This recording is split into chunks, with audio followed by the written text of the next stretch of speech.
Channel 5 பக்தி நேயர்களுக்கு வணக்கம்.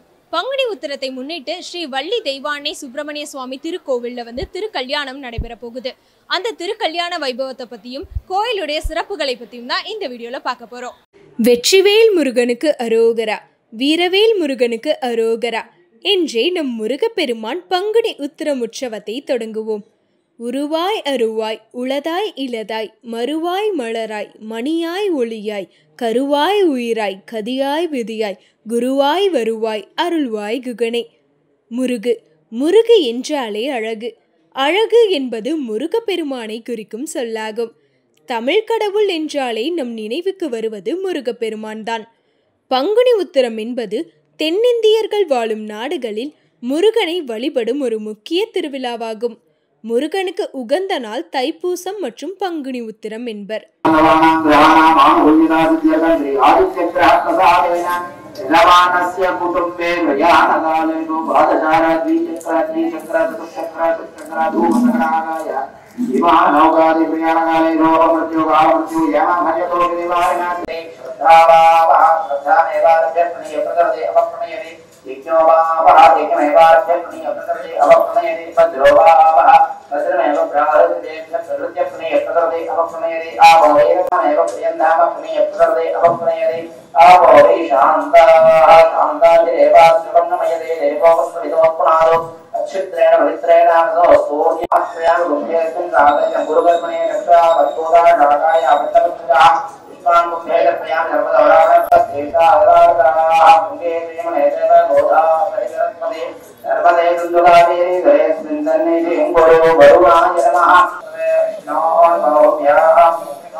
முருகப்பெருமான் சிவபார்வதியின் இளைய மகன். இவரை வட இந்தியர்கள் கார்த்திக் பகவான் என்றும் அழைப்பார்கள். தமிழ்நாட்டில் முருகப்பெருமானுக்கு பங்குனி பெருவிழா அறுபடை வீடுகளான திருச்செந்தூர், திருத்தணி, திருப்பரங்குன்றம், பழனி, பழமுதிர்ச்சோலை, சுவாமிமலை மற்றும் மருதமலை உள்ளிட்ட கோவில்களில் கொண்டாடப்படுகிறது.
இந்த கோயில் வந்து பார்த்திங்கன்னா இன்றைக்கி நடக்கிற நிகழ்வு வந்து பார்த்திங்கன்னா முருகர் திருக்கல்யாணம் நடக்குதுமா.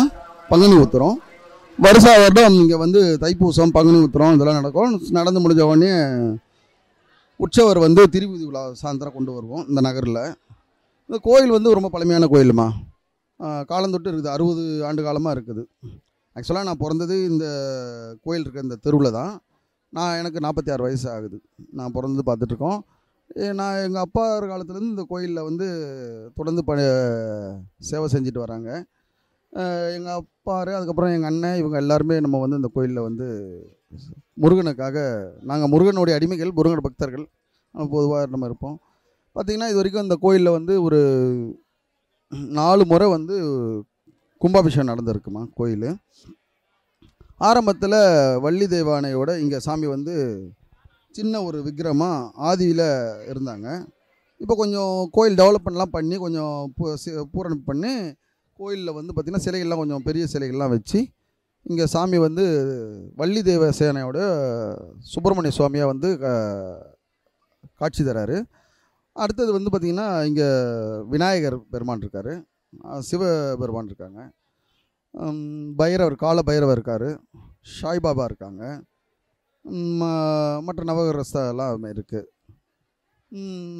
கோயிலில் விசேஷம்னு பார்த்திங்கன்னா முருகர் ரொம்ப சக்தி வாய்ந்து வருமா. இங்கே நம்ம பிரார்த்தனை நம்ம வேண்டுதல் என்னமோ அதெல்லாம் நடந்துடும். மனசார நினச்சோம்னா என்ன கேட்காம கொடுக்குறவர் முருகர், நம்ம கேட்டு கொடுக்காம இருப்பாரா. அதனால் வந்து இங்கே வந்து பார்த்திங்கன்னா நிறைய கல்யாணம் நடந்திருக்கு. நம்ம கோயிலில் திருக்கல்யாணம் வந்து நம்ம கொரோனா காலத்திலலாம் வந்து கல்யாணம் பண்ண முடியாமல் நிறைய பேர் இருந்தாங்க. அந்த மாதிரி நேரத்துலலாம் வந்து இங்கே வந்து சாமிக்கு வந்து கல்யாணம் நடந்திருக்கு. கிட்டத்தட்ட வந்து பார்த்திங்கன்னா ஒரு 200 கல்யாணம் சுமாராக நடந்திருக்கும். 100க்கும் மேற்பட்ட கல்யாணங்கள் எனக்கு தெரிஞ்சு. நிறைய திருமணங்கள்லாம் கோயில் நடக்குது. விசேஷம் கோயிலில் என்னென்னு பார்த்திங்கன்னா கிருத்திகை சஷ்டி அதெல்லாம் விசேஷம், பிரதோஷம் எல்லாமே இங்கே வந்து விசேஷமாக நடக்கும். அரசமரம், பெரிய அரசமரம் இருக்குது. எல்லோரும் அவங்க பிரார்த்தனை, நாகாத்தம்மன் இருக்காங்க. ஆடி மாதத்தில் நாகாத்தம்மனுக்கு கூழ் ஊற்றுவாங்க. மற்றபடி இன்னும் விசேஷம்னு சொல்ல போனீங்கன்னா நிறைய பேர் வீடு கட்ட முடியாதவங்க, திருமணம் ஆகாதவங்க, வரன் கிடைக்காமல் இருக்கிறவங்க, படிக்கிற பசங்களுக்கெல்லாம் வந்து பார்த்திங்கன்னா நல்ல கோர்ஸு, நான் இந்த காலேஜ் சேரணும் அப்படி விருப்பம் உள்ளவங்க, இந்த மாதிரி உள்ளவங்க பக்தர்கள்லாம் நிறைய வேண்டி அவங்களோட பிரார்த்தனை எல்லாம் முருகர் வந்து நிவர்த்தி பண்ணியிருக்காரு. அதனால் நம்ம முருகர் வந்து கேட்டதை கொடுப்பவர், கேட்காமலும் கொடுப்பவர், நினைத்ததை செய்து முடிப்பவர், புரியுங்களா, என்றும் உடன் இருப்பவர். வேற உங்களுடைய அதாம்மா நான் முதலே சொன்னேன், என்னுடைய பேர் வந்து முருகன் அடிமை நமசிவாயம், ஆரம்பி நமசிவாயம். நான் வந்து பொது சேவையாக கொஞ்சம் இருக்கிறேன். மற்றபடி ஒன்றுமா. அப்புறம் வேறு எதாவது இருக்கா? நன்றிம்மா. எல்லா புகழும் முருகனுக்கே. நாளென செய்யும் வினை தானென செய்யும், நாடி வந்த கோலென செய்யும், குமரேச இரு தோளும், சிலம்பும் சதங்கியும் தண்டையும் சண்முகம் தோளும் கடம்பும் என முன்னே வந்து தோன்றினேனே. ஓம் சரவணபவா. இன்னைக்கு வந்து கோவிலில் வந்து திருக்கல்யாணம் ரொம்ப விசேஷமாக நடந்துட்டு இருக்கு. எத்தனை வருஷமாய் தொடர்ந்து நடக்குது? நீங்கள் வந்து டெய்லியுமே இந்த கோவில்லாம் வருவீங்களா? ஆமாம்மா, நாங்கள் இங்கே தான் இருக்கோம். நாங்கள் டெய்லி கோயிலுக்கு வருவோம். நாங்கள் செவ்வாய்க்கிழமை சிறப்பு பூஜை நடக்கும் இங்கே முருகருக்கு.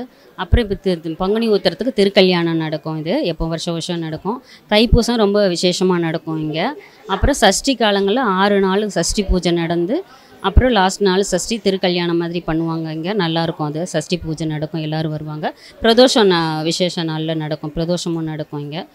அதாம்மா. அதுக்கப்புறம் சஷ்டிக்கு சங்கடா சதுர்த்தி எல்லாதும் விசேஷமாக நடக்கும். இங்கே எல்லோரும் நல்லா வந்து வேண்டுதல் நல்லபடி நிறைய பேருக்கு நிறைவேறி இருக்குது இந்த விசேஷத்தில். ஆமாம். இங்கே என்னென்ன பரிகாரங்கள் பூஜைகள்லாம் பண்ணுவாங்க? பரிகாரம் இங்கே இவருக்கு அஷ்டமிக்கு, தேய்பிரை அஷ்டமிக்கு வந்து பைரவருக்கு பூஜை நடக்கும்ப்பா. அங்கே நம்ம ஐயர் சுப்பிரமணிய ஐயர் இருக்கிறாங்க. அவங்க விசேஷமாக பூஜை பண்ணி எல்லாருக்கும் கயிறெல்லாம் கொடுப்பாங்க, மந்திரிச்சு கயிறு கொடுப்பாங்க, வேண்டி கயிறு கொடுப்பாங்க, கட்டுவாங்க. அப்புறம் பிரதோஷ காலத்துலேயும் வேண்டிக்கிட்டு அவங்களுக்கு எல்லாமே நடந்திருக்குது. நம்ம முருகர் ரொம்ப ரொம்ப பவர்ஃபுல்லான முருகர். என்னோடய லைஃப்லேயே நிறைய விஷயங்கள் நடந்திருக்குது. ரொம்ப பவர்ஃபுல்லாக ஒரு முருகர் வந்து எல்லாருக்கும் நல்லது நடந்திருக்குது. அது வந்து இப்போ நான் சொல்கிறேன், சில பேர் முன்னாடி வந்து சொல்ல முடியாது. நிறைய விஷயங்கள் வந்து ஒரு ரொம்ப பவர்ஃபுல், ரொம்ப சக்தி வாய்ந்த முருகர். அவர் வேண்டுன்னு உடனே நிறைவேறும்ப்பா. ஆமாம், அவ்வளோதான். கோயில் எப்பயுமே இந்த அளவுக்கு கூட்டம் ரெகுலராகவே இருக்கும், எப்போவுமே இருக்கும். நம்ம எப்போவுமே எல்லா விசேஷம் பிரதோஷங்கள்லாம் நின்று பார்க்க முடியாது, வெளியில் நின்று தான் பார்க்க முடியும். எப்போவுமே கூட்டம் இருக்கும். அது இது தைப்பூசத்துக்கு ரொம்ப இந்த வருஷம் வருஷம் ஜாஸ்தி ஆகிட்டே தான் போகிறது. தைப்பூசத்துக்கு கொஞ்சம் கொஞ்சமாக இருந்தாங்க, 100-200 ஆச்சு. இந்த வருஷம் ரொம்ப ஜாஸ்தியாக இருந்தது. ரொம்ப எங்களுக்கே ரொம்ப சந்தோஷம், நம்ம கோவிலில் இவ்வளோ பேர் வந்து பால் குடம் எடுக்கிறாங்கன்ட்டு ஆசைப்படுறோம். திருச்செந்தூரில் அசுரனை வதம் செய்த பின்பு முருகப்பெருமான் திருத்தணிக்கு வந்து தனது சினத்தை தணித்து சாந்தமும் அடைந்தார். வேடர் குலத்தில் பிறந்த வள்ளியை முருகப்பெருமான் காதல் திருமணம் செய்து கொண்டார். பங்குனி நாளில் முருக பக்தர்கள் விரதமிருந்து பால்குடம் எடுத்து அழகு குத்தியும் காவடி எடுத்தும் அருகில் உள்ள முருகப்பெருமானின் கோவிலுக்கு சென்று தங்களது நேர்த்திக் கடனை நிறைவேற்றுவார்கள். பங்குனி திருவிழா நடைபெறுவதை முன்னிட்டு அதிகாலை நடை திறக்கப்பட்டு அபிஷேகம் மற்றும் ஆராதனை நடைபெற்றது. அதனைத் தொடர்ந்து திருக்கல்யாண உற்சவம் நடைபெறும்.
இது வள்ளி தெய்வானை உடனுரை பம்பல் நல்ல தம்பி தெரு முருகன் கோவில்.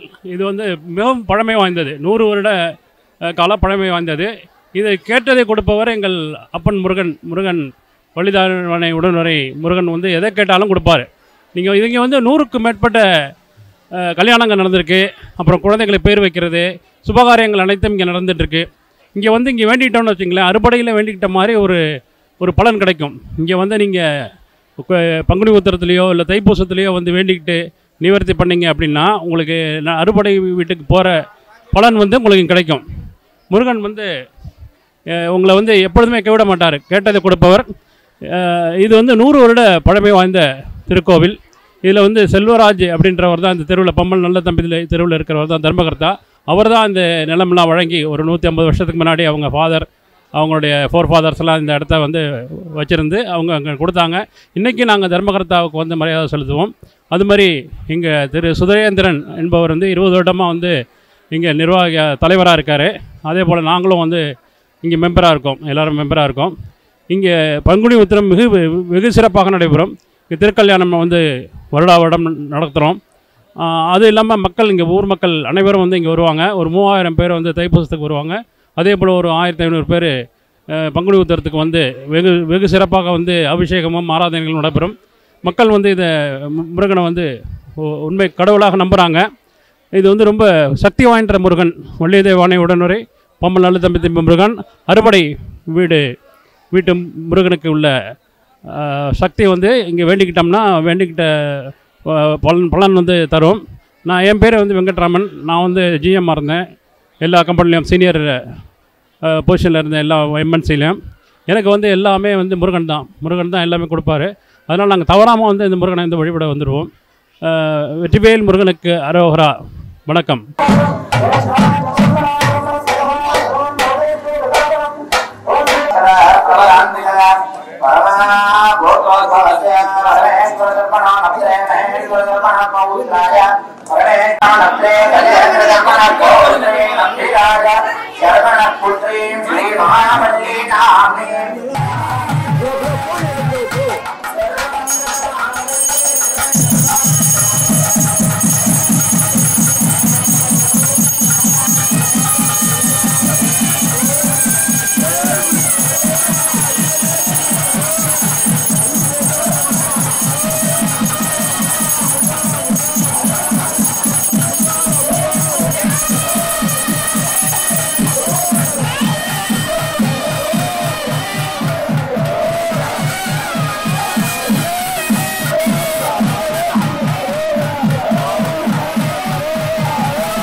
இந்த கோயிலில் நான் ஐஸ்வர்ஸில் இருந்தேன்.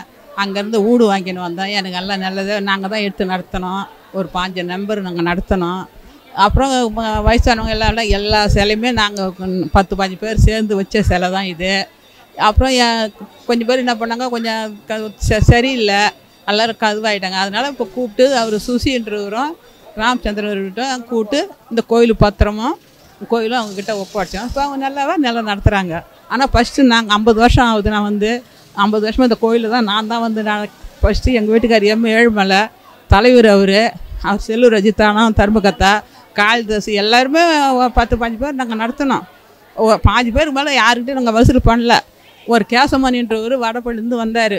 அவர் வந்து எங்களுக்கு வழி காட்டி அவர் தான் எங்கள் ஒன்றா வசூல் கூட்டின்னு போவார். எங்கள் வீட்டுக்காரு டிரைவரு 10-15 பேராக இருந்தாலும் கூட்டின்னு போவார். பஸ்ஸு வாங்க மாட்டாங்க, ஃப்ரீயாகவே கூட்டின்னு வருவாங்க. அந்த மாதிரி வந்து இந்த கோயிலை முதல்ல உருவாக்கணுங்க. இன்னும் 10-15 மெம்பர்ஸ் தான் நாங்கள் ஃபஸ்ட் ஆகணும். அது முற்பட்டு தான் பின்னாடி வந்து இந்த சிலையை வந்து எல்லோரும் நாங்கள் வந்து நுங்கம்பக்கத்தில் வாங்கின சிலை. அதில் சுயமாக அந்த மூலவர் இருக்கிறவர் தானம் அவங்க வச்சு அவங்க சொந்தமாக அந்த உள்ள மூலவர் வச்சுது. அதனால ஃபஸ்ட்டு வந்து சின்ன கோயிலாக தான் இருந்தது ஆரம்பித்தோம். அப்புறம் நாங்கள் இந்த தலைவர்கிட்ட நாங்கள் ஒப்படைச்சிட்டோமா. இவங்க இப்போ வந்து நல்லாவே எடுத்து நடத்துகிறாங்க. அதெல்லாம் ஒன்றும் பிரச்சனை இல்லை. ஆனால் நாங்கள் ஃபஸ்ட்டு வந்து நாங்கள் 10-15 பேர் தான் வந்து இந்த அவ்வளோண்டு கோயில். நாங்கள் தான் வந்து எல்லாம் தெருவில் யாரும் வசூல் பண்ணல. நாங்கள் எல்லாம் வசூல் பண்ணி இப்போ இருக்கிற சிலை ஃபுல்லாக நாங்கள் அப்போ வச்ச சிலை எல்லாருமே காலம், அதில் 2 பேர் தவிர மொத்தம்லாம் காலம் ஆகிட்டாங்க. அதனால் இப்போ அவர்கிட்ட ஒப்படைச்சிட்டோம். நாங்கள் அந்த ரிக்கார்டு அந்த இடம் முதலேருந்து நாங்கள் வாங்கினோம். அவர் தர்மகத்தான்றவர் மாடு கட்டியிருந்தார் பக்கத்தில். கோயிலுக்கு வேணும்னு நாங்கள் கேட்டு வாங்கினோம். அது ஏழுமலை அவர் தலைவர் என்ன, அவர் தான் கேட்டு எல்லாம் போராடி வாங்கினார். அது மறுபடியும் எல்லாமே நல்லாவே நடத்துகிறாங்க. யாரும் குறை எதுவும் கிடையாது. நன்றி, வணக்கம்.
பா முருகனை மறவாத மனம் வேணும்பா மக்கள் எல்லாருக்கும்.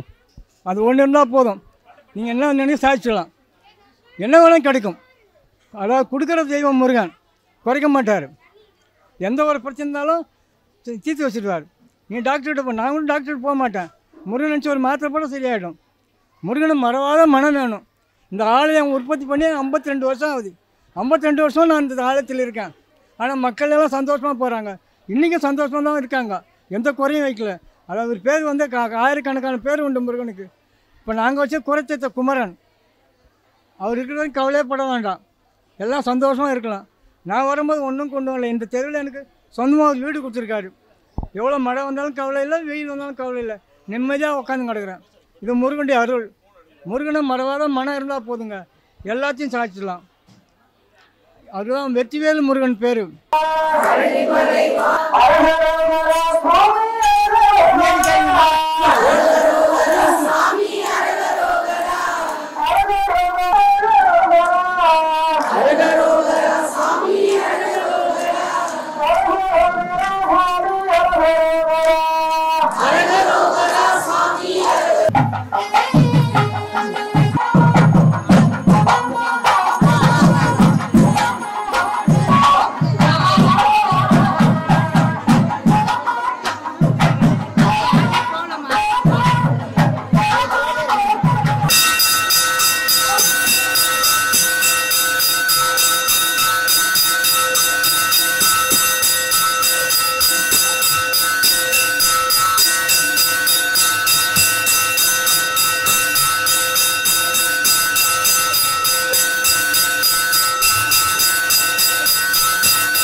இந்த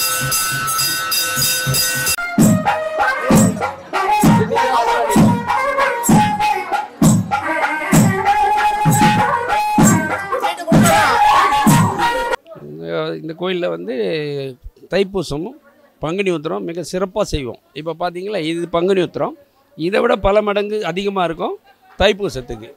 சாப்பாடு வந்து பந்தி சாப்பாடு இலை போட்டு பண்ணுவோம்.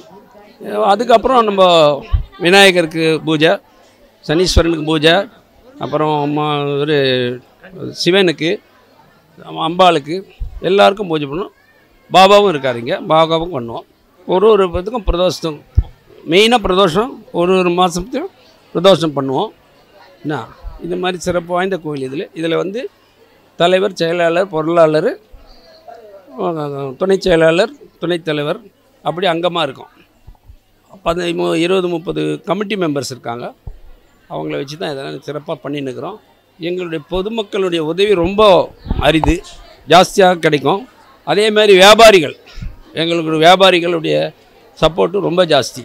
ஒரு அன்னதானம் அப்படின்னா போனோடனே 5000 10,000 வாரி கொடுக்குறாங்க. இப்போ கூட ஒரு 3 பேர் கல்யாணம் பண்ணாங்க, முருகருக்கு கல்யாணம் பண்ணாங்க. அவங்க தான் அந்த சாப்பாட்டினுடைய செலவு அவங்க 3 பேர் ஏற்றுக்குனாங்க. இது மாதிரி சிறப்பு வாய்ந்த கோயில் இது.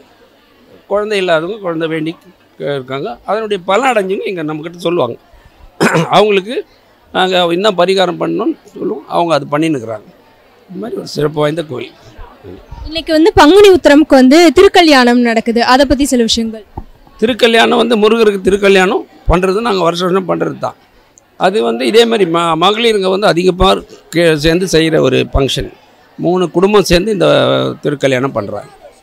இது 50வது வருஷம். எங்களுக்கு 2 ஃபங்க்ஷன் தான், தைப்பூசமும் மெயின் ஃபங்க்ஷன், பங்குனி உத்திரம். நல்ல சாப்பாடு போட்டு நல்லா ஜனங்களுக்கு திருப்தியாக அனுப்புவோம். எல்லோரும் திருப்தி, இங்கே எல்லோரும் சொல்லுவாங்க நல்லா பண்ணுறீங்கன்னு. சந்தோஷம் எங்களுக்கு. முருகர் வந்து இன்னும் மேலே எங்களை வளர்த்தி விடணும். ஓகே. சென்னை எம்ஜிஆர் நகரில் அமைந்துள்ள ஸ்ரீ வள்ளி தெய்வானை உடனுரை ஸ்ரீ சுப்பிரமணிய சுவாமி திருக்கோவிலில் 21ஆம் ஆண்டு திருக்கல்யாண வைபவம் நடைபெற்றது. இதில் ஏராளமான பக்தர்கள் கலந்து கொண்டு சுவாமி தரிசனம் செய்தனர். திருமண வைபவத்தை முன்னிட்டு வள்ளி தெய்வானை மற்றும் முருகப்பெருமானுக்கு சிறப்பு அலங்காரம், பட்டு வேஷ்டி மற்றும் பட்டு சேலை அணிவிக்கப்பட்டு சிவாச்சாரியர்கள் வேத மந்திரம் முழங்க முருகப்பெருமான் வள்ளி தெய்வானைக்கு தாலி கட்டினார். இந்த தெய்வீக திருமணத்தை கண்டுகளித்த அனைவருக்கும் முருகப்பெருமானின் ஆசி கிட்டும் என்பதில் எல்லளவும் சந்தேகமில்லை. பங்குனி உத்திரம்னா அவர் உத்திரத்தில், அவருடைய நட்சத்திரம் உத்திர நட்சத்திரம் இருக்கிறதுனால அன்னைக்கு உத்திரத்தில் வந்து திருமணத்தை செய்கிறாங்க. திருமணம் செய்யும் போது இந்த இதில் வந்து எல்லா பகவான்களுக்கும் திருமணம் ஆகும். யார்? விஷ்ணுவுக்கும் சரி, பிரம்மாவுக்கும் சரி, சிவபெருமானுக்கும் சரி, எல்லாருக்கும் இன்றைக்கி தான் சிறப்பு திருமணம். ஆக அந்த நாளில் எல்லாரும் முருகர்கிட்ட வந்து அவருக்கு ஆசி வாங்குகிற நாள் இன்னைக்கு. திருமணம் என்பது திருக்கல்யாணத்தன்றி நம்ம பார்க்கறதுனால அவர் என்ன பண்ணுறன்னா, அவருக்கு என்ன நடந்ததோ அதே மக்களும் அனுபவிக்கணும்னு சொல்லிட்டு எல்லாருக்கும் அந்த வரத்தை தருவார். எல்லாரும் திருமணம் நடக்கணும், திருமண தடையை நீக்குவார். புத்திர பௌத்திரம் பாக்கியம் எல்லாருக்கும் தருவார். அது வந்து அன்றைக்கி பங்குனி மாதத்துக்கு சிறப்பு. இந்த பங்குனி உத்திரங்கிறது 26 ஆண்டுகளாக நடைபெறுகிறது. இவர் வந்து ஏறக்கூடிய 60 ஆண்டுகள் பழமை வாய்ந்த கோயில். ஆனால் எங்கள் சிறப்பு வந்து நமக்கு வளர்ச்சி அடைந்தனால நாங்கள் 26 வருஷமாக இதுக்கு வந்து விடாமல் செய்துட்டு வரோம். திருக்கல்யாணத்துக்கு நடக்கும்போது முதல்ல முருகருக்கு காலையில் 7 மணிக்கு பால் அபிஷேகம். முதல்ல எண்ணெய், அப்புறம் மஞ்சப்பொடி, பால், பன்னீர், தயிர், சந்தனம் மற்றும் குங்குமம், விபூதி, இவை அனைத்தும் அவருக்கு அபிஷேகம் பண்ணுவோம். மக்கள் எல்லாரும் அவங்களுடைய சந்தோஷம் நிறைய வாங்கி தருவாங்க. நிறைய செய்வோம், திருப்தியாக இருப்பார். அந்த நேரத்தில் நல்லா இதுவாக இருப்பார். அதுக்கப்புறம் அவருக்கு வந்து கணபதி ஹோமம் செய்வோம். கணபதி ஹோமம் செய்துட்டு அதுக்கப்புறம் இவருக்கு ஒரு திருக்கல்யாணம் செய்து வைப்போம். திருக்கல்யாணம் செய்யும்போது எல்லாரும் முருகருக்கு அரோகரா அரோகரா விண்ணை பழக்க அளவுக்கு அரோகரா என்று கூப்பிடுவார். இந்த கோயில் வந்து 1967 68 வந்த கோயில் முதல்ல இருக்கும்போது குடிசையாக இருந்தது. குடிசையாக இருக்கும்போது முன்னாடியே நான் ஏற்கனவே சொன்னது போல் ஒரு தர்மகதா வச்சுருந்தாரு அந்த முருகரை. அவர் வீட்டில் தனியாக கும்பிட்டாரு. ஒரு பெரியவர் வந்து இந்த கோயிலை நீங்கள் வீட்டில் தனியாக வச்சுருந்தாக்கா நீங்கள் மட்டும்தான் அனுபவிக்க முடியும், நீங்கள் பொதுவில் வச்சுனா பொதுமக்கள்லாம் நலன் பெறுவாங்கன்னு சொன்ன உடனே அவர் என்ன பண்ணார், என்னால் இது வந்து பொதுவில் வைக்க முடியாது, ஏன்னா எனக்கு பொருளாதாரம் இல்லைன்னாரு. அந்த பெரியவர் சொன்னார், பொருளாதாரம் நீங்கள் எடுத்து போய் வச்சு பாருங்கள், பொருளாதாரம் கண்டிப்பாக அவர் செய்வார்னு சொல்லிட்டு அவர் போயிட்டார். அதுக்கப்புறம் இந்த தர்மகத்தா எடுத்து வந்து முருகர் வள்ளி தெய்வம் ஒரு தனியாக ஒரு இடத்துல இங்கே தான் எடுத்து வந்து வச்சார். இங்கே வைக்கும்போது அவருக்கு மேலே கூட இது கிடையாது, ஓலை எதுவுமே கிடையாது. ஒரு 10-15 நாள் போயிட்டு தான் ஓலையெல்லாம் எடுத்துகிட்டு வந்து ஓலை மேய்தாங்க மேலே. அதுக்கப்புறம் கொஞ்ச நாள் ஆன உடனே ஓடு போட்டார். ஓடு போட்டுட்டு அதுக்கப்புறம் என்ன பண்ணால் அவருக்கு குழந்தை பாக்கியெல்லாம் அப்போல்லாம் இல்லை. அதுக்கப்புறம் இவர் முருகரை இங்கே வச்ச உடனே அவருக்கு 10 குழந்தைகள், உடனுக்குடன் 10 குழந்தைகள். ஏற்கனவே ஒரு பொருளாதாரத்தை வீக்காக இருந்தாலும் இவர் 10 குழந்தை கொடுத்ததுக்கு அந்த 10 குழந்தைகளை பாதுகாக்க வேண்டிய அளவுக்கு அவர் பொருளாதாரத்தை அவர் மேம்படுத்தினார். அவங்களுக்கு கல்யாணம் ஆகும்போது யாருக்கு எல்லாருக்கும் தனித்தனியாக வீடு வாங்கி கொடுக்குற அளவுக்கு இந்த முருகப்பெருமான் அருள் புரிஞ்சிருக்கார். அப்போ இதுலேருந்து உங்களுக்கு தெரியும் இந்த முருகர் வந்து எவ்வளோ சக்தி உள்ளவர் என்பது. சக்தி தனியாக இருக்கும்போது அவர் எப்படி இருந்தார், வறுமையில் இருந்தார். புது இடத்துல வைக்கும்போது எப்படி வசதியாக இருந்தார். எல்லாருக்கும் ஒவ்வொரு வீடு, நீங்களே உங்களுக்கு தெரியும். 10 பேர் 5 பேர் பெற்றால் அரசனும் ஆண்டியானப்பாங்க. ஆனால் இவர் 10 குழந்தைகள் பெற்று 10 குழந்தைகளுக்கும் தனித்தனியாக வீடு வாங்கி இப்பொழுது சந்தோஷமாக இருக்கார். இப்போ சந்தோஷமாக இருக்காங்கன்னா அவங்க வீடு அவங்க போயிட்டாங்க. இவர் தனிமையாக அவங்க மனைவி கணவனும் 2 பேரும் சந்தோஷமாக இருக்காங்க. முதல்ல முருகப்பெருமானும் வள்ளி தெய்வானும் இருந்தாங்க. அதுக்கப்புறம் அந்த தெருவில் இருக்கிற எல்லாரும் ஒன்றா சேர்ந்து விநாயக பெருமானும் சிவபெருமானும் அமைச்சாங்க. அதுக்கப்புறம் 9 நவகிரகத்தை அமைச்சாங்க. அப்புறம் கால பைரவர் வச்சாங்க, சண்டிகேஸ்வரர் வச்சாங்க, நவகிரகங்கள் அமைச்சாங்க. அந்த சைடில் விஷ்ணு பகவான், தட்சிணாமூர்த்தி, துர்கா தேவியை அமைச்சிட்டாங்க. அதுக்கப்புறம் என்ன பண்ணாங்க, உற்சவமூர்த்தியே வேணும், நம்ம வீதி உலா வேணுங்கிறதுக்காக உச்சமூர்த்தியை ஒரு தெருவில் இருக்கிற எல்லாம் ஒன்றா சேர்ந்து 3 பஞ்ச ஐம்பொன்களாலான பஞ்ச இது 3, அதாவது முருகப்பெருமான், வள்ளி, தெய்வானை. இன்றைக்கி அது வந்து உற்சவருக்கு தான் நாங்கள் திருமணம் செய்து வச்சோம். அந்த உற்சவரை யார் வாங்கி கொடுத்தாங்கனாக்கா தெருவில் இருக்கிறவங்க தான், பம்மன் நல்ல தம்பி தெருவில் இருக்கிறவங்க தான் வாங்கி கொடுத்தாங்க. இப்போ இல்லை, அது அப்போவே வாங்கி கொடுத்தது. அதை வச்சு தான் நாங்கள் என்ன பண்ணுவோம், கிருத்திகை எவ்வளவு கிருத்திகை வந்து வீதி உலா வரும். மாலை நேரத்தில் 6:30 மணிக்கு புறப்பட்டாக்கா நைட்டு 10:30 மணிக்கு வருவோம். ஒரு 4 தெருவுக்கு போன உடனே ஏறக்குறைய ஒரு 200-300 அவருக்கு தீபாராதனைகள், அர்ச்சனைகள் நடைபெறும். இது வந்து ஆரம்பிக்கிறது 6:30 மணிக்கு இருந்தாலும் வரும்போது கோயில் அடைய 10:30 மணிக்கு தான் கோயிலை வந்து அடையும். குடும்பத்தோடு வந்தால் தான் முருகருக்கு இன்னும் ரொம்ப இருக்கும். ஏன்னாக்கா தனியாக ஒரு வந்து வேண்டுதல் விடும்போது அதை வந்து அவர் வந்து தனியாக இது பண்ண மாட்டார். அவர் கணவரோடு வந்தாக்கா அந்த அம்மா என்ன பண்ணுவோம், தெய்வானை வள்ளி இருக்காங்கல்ல 2 பேரும் ஐயா கிட்ட சொல்லுவாங்க. அவங்க வந்து 2 பேர் வந்து கஷ்டப்படுறாங்க, வேலைக்கு போகிறவர் கூட வந்து கஷ்டப்படுறாரே அப்படிங்கிற ஒரு இது அந்த அம்மாவுக்கு. ஏன்னா பெண்களுக்கு தான் இறக்கம் அதிகம். அந்த பெண்களை அந்த இறக்கத்தை பட்டு ஐயா கிட்ட சொல்லுவாங்க முருகர்கிட்ட. அது முருகர் என்ன பண்ணுவார், சரின்னு உடனே அவருக்கு என்ன வர வேணும்னு கேட்பார். கேட்கும்போது அந்த அம்மா சொல்லுவாங்க, பாவம் குழந்த இது வந்து தடை இருக்குது, திருமண தடை இருக்குது அப்படின்னு சொன்னாக்கா, சரி இவன் வந்து வாரத்தில் 6 நாள் நமக்கு விளக்கு போட்டாங்கனாக்கா அவங்களுக்கு செல்வங்கள், குழந்தை செல்வம், திருமண தடை நெருங்கன்னு வரம் கொடுப்பார். திருமண தடை நீங்கும், குழந்தை பாக்கியம் கிடைக்கும். யாராவது ஏதாவது நம்மளை வந்து என்ன செய்வாங்க, ஒரு சண்டையோ ஏதோ சச்சரவோ நடந்தால் நம்ம ஓட்டு சைலண்டாக இருப்போம். ஆனால் அவங்க பக்கத்தில் இருக்கும் எதிர்கொண்டு சொல்லுவாங்க. அவர் என்ன சொல்கிறாருன்னா, நீங்கள் அவங்க வந்து சபிக்க வேண்டாம், அவங்கள நினைத்து வருத்தப்பட்டாலே போதும், பகவான் பார்த்துக்குவார், அதான் அவர் நீக்குவார். அதுக்கப்புறம் நீங்கள் வந்து குழந்தைகளுக்கு நம்ம குழந்தை கல்வி செல்வம் கொடுப்பார், கல்வி செல்வம் கொடுப்பார். அந்த அவர் கயிறு வந்து கட்டணும்னாக்கா அவரை வச்சுட்டு பிரார்த்தனை பண்ணி கயிறு கட்டினாக்கா நீங்கள் படித்தது அப்படியே ஞாபகம் இருக்கும். அந்த ஞாபகம் இருக்கும்போது பரீட்சையில் இப்போ நல்லபடியாக எழுதி நல்லா இது பண்ணால். அது மாதிரி வந்திருக்காங்க நிறைய பேர். ஒரு உதாரணத்துக்கு ஒருத்தர் சொன்னாக்கா, தூத்துக்குடியில் இருக்காங்க அந்த அம்மா வந்து 24 வயசில் அவங்க அப்பா வந்து கல்யாணத்துக்கு ஏற்பாடு பண்ணார். பண்ணும்போது என்ன பண்ணால் அந்த அம்மா வேலையில் இருந்தாங்க. வேலையில் இருந்தால் வேலையை செய்தாங்களா, அம்மா நம்ம வேலையை விட்டால் நமக்கு பணம் அவர் குறையுமே சொல்லிட்டு அந்த ஆள் கல்யாணம் பண்ணால் விட்டார். அது என்ன பண்ணாங்க, அது 35 வயசாச்சு, மாப்பிள்ளை கிடைக்கல. இந்த நம்ம கோயிலில் வந்து முருகருக்கு அபிஷேகம், தட்சிணாமூர்த்திக்கு அபிஷேகம், விஷ்ணுவுக்கு அபிஷேகம், அதுக்கப்புறம் நம்ம சொர்ணாம்பிகைக்கு அபிஷேகம் பண்ணாங்க. உடனே அவங்களுக்கு 37 வயசில் திருமணம் ஆச்சு. திருமணம் ஆகிட்டு அவங்க வந்து தூத்துக்குடி போயிட்டாங்க. தூத்துக்குடி போயிட்டு அங்கே கல்யாணம் ஆகி பிரசவ இதில் வந்துட்டு இங்கே வந்து அவருக்கு அபிஷேகம் பண்ணாங்க. ஆக அவங்களுக்கு 37 வயசில் திருமண தடையை நீக்கி அவங்களுக்கு திருமணத்தை உண்டாக்கி கொடுத்தவர் நம்ம முருகப்பெருமான் தான், இந்த வள்ளி முருகப்பெருமான் தான். நன்றி, வணக்கம்.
வள்ளி தெய்வானை சுப்பிரமணிய சுவாமி திருக்கல்யாணத்தை வந்து பார்த்து ரசிச்சிருப்பீங்க.